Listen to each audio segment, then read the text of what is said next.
Oh, wake me up, whānau, wake me up, ko te rā pare. Mātou, miriama, ko mere, kei roto i te whare. Whakataukii, whānau, whakataukii. Just a quick one here today, a quick whakataukii to keep our week. Our week's vids are all nice and short.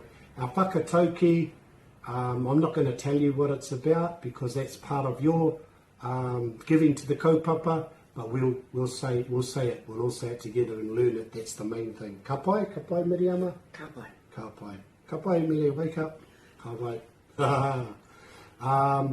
Tama tū, tama ora, tama moi, tama mate. Tātou?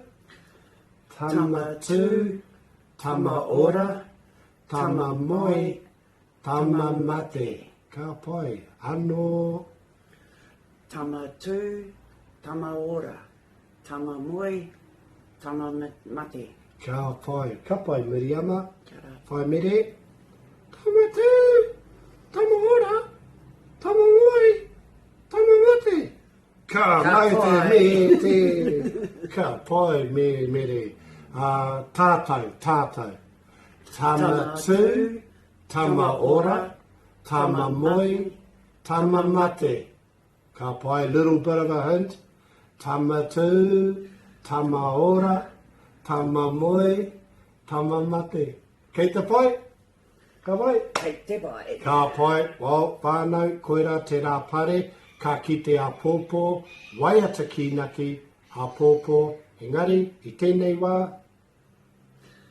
Tama tū, tama ora, tama moi, tama mate.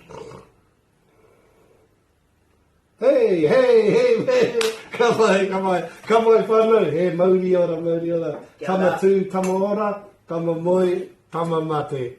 Kia ora whānau. Kia ora, mere.